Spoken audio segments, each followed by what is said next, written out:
पीले दांत वाली बहू। रंजना कभी ब्रश नहीं करती थी। उसे कितनी बार उसके माँ बाप ने डांटा, लेकिन उसका कोई असर उस पर होता ही नहीं था, जिस कारण से उसके दांत पीले पीले हो जाते हैं। शादी के बाद। अरे बहू, वैसे तो तुझ में कोई कमी नहीं है, पर तेरे दांत दांत इतने पीले कैसे हैं बेटा? कैसे है मतलब? कोई सर्जरी थोड़ी ना कराई है। वो तो क्या नाम, मैं ब्रश नहीं करती थी तो पीले हो गए। अब क्या करूं? आप कहे तो लाल करवा लूं या फिर काले? यार ये क्या है, क्यों माँ से लड़ रही हो? लड़ रही हूँ? अरे मैं लड़ रही हूँ या ये बोल रही है कि दांत पीले है, पीले। अरे तपस्या थोड़ी ना की है इन्हें पीले करने के लिए। बकायदा ब्रश नहीं किया है 20 साल तक, तब जाकर। छी, कैसी बात कर रही हो? ये उस वक्त तो पीले नहीं थे जब हम लोग तुम्हें देखने आए थे। अरे तब साफ करवा लिया होगा डेंटिस्ट के पास जाकर। अब देखो कैसे पीले पीले लग रहे हैं। रंजना सास की तरफ गुस्से से देखती है। फिर शुरू हो गई पीले पीले पीले।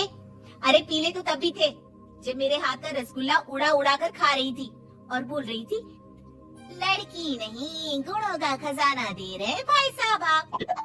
खैर, अब वो लोग करते भी तो क्या करते, पीले दांत वाली बहू पल्ले पड़ी थी तो झेलना तो था ही। एक दिन कीर्तन में रंजना गाना गा रही थी।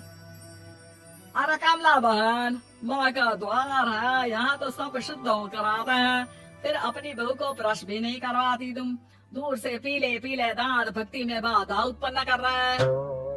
और कोई 2 साल की बच्ची थोड़ी ना लेकर आई हूँ मैं बहू बनाकर। अच्छी खासी लड़की है, अरे कैसे करवाऊं ब्रश? ये तो उसे खुद करना चाहिए ना। अब माँ बाप तो इसके जैसे तैसे निपटा दिए, ये नहीं सोचा कि सास कैसे संभालेगी। सास बहू को लेकर घर आ जाती है, लेकिन सोच लेती है कि अब इसे लेकर कहीं नहीं जाएगी। अगले रोज बहू कहती है, अरे क्या हो गया, मंदिर नहीं जाना क्या? कीर्तन का वक्त हो रहा है। मेरी मधुर वाणी से कान्हा जी जागते हैं और सोते हैं। आप तो जानती है ना उनकी भक्ति में कितना मन लगता है मेरा। वो क्या है ना, तबीयत ठीक नहीं लग रही है मेरी, आराम करूंगी मैं। तबीयत ठीक नहीं लग रही? अभी तो मिथुन के गाने पर नाच रही थी आप, और अब बोल रही है कि तबीयत ठीक नहीं लग रही। अरे भक्ति में मन लगा लो सासू माँ, ऊपर जाना है, क्या मुंह दिखाओगी आप? हाँ? सास को बहू की बात पर गुस्सा आ जाता है। मैं क्या मुंह दिखाऊंगी, इसकी चिंता तू ना कर, समझी? अपने मुंह की चिंता कर, जो ये पीले पीले दांत लेकर हर जगह पहुंच जाती है। पता है लोग कितना मजाक बनाते हैं। ना जी ना, मैं नहीं जाना कहीं तेरे साथ। तो ये बात है, कोई ना, मत जाओ, मैं अपने कमरे में ही बैठकर भक्ति कर लूंगी। ऊपर वाला दांत थोड़ी ना देखता है, मन देखता है, भावना देखता है। और अरे बस बस, तू सब कुछ दिखा, बस ये सफेद चमकदार दांत ना दिखाना किसी को, है? जा यहाँ से। बहू को सास की बात का कोई फर्क नहीं पड़ता, वो तो जैसी थी वैसी ही रह जाती है। सुबह नहाकर किचन में खाना बनाना, फिर खाना खाना, कीर्तन भजन करना और सो जाना। एक दिन, माँ जी मैं सहेली के घर जा रही हूँ, शाम को लेट आऊंगी। हाँ, तो जाना, मैंने कौन सा तेरी आरती करनी है घर पर बैठकर। रंजना सहल के घर जाती है, जहाँ वो पार्टी में जाने की तैयारी कर रही होती है।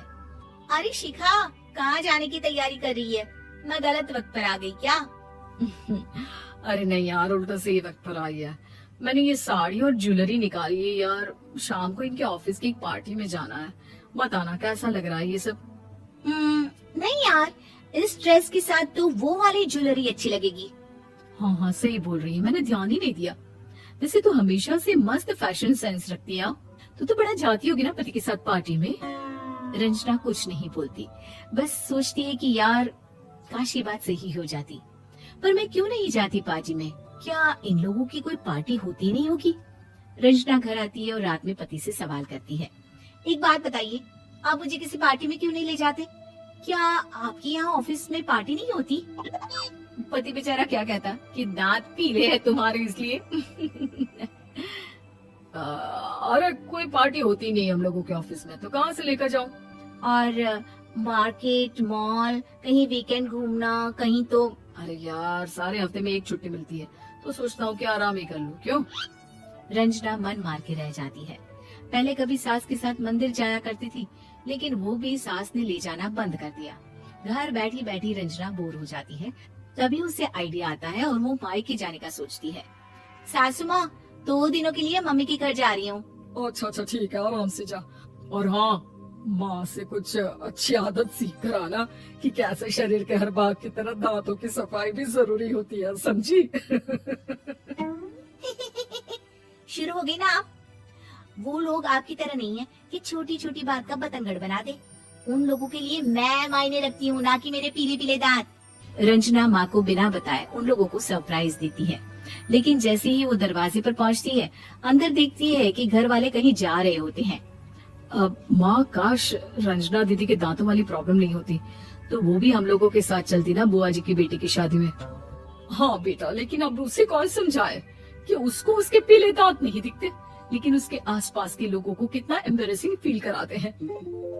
मुझे तो कितनी बार उसकी स्कूल की टीचर ने शिकायत की कि उसके साथ कोई लड़की बैठना भी नहीं चाहती, और ना ही कॉलेज में कोई उससे बात करना चाहता था। लेकिन पता नहीं क्यों उसे ये बात समझ में ही नहीं आती। कोई कमी नहीं है उस लड़की में, बस यही के दांत पीले हैं।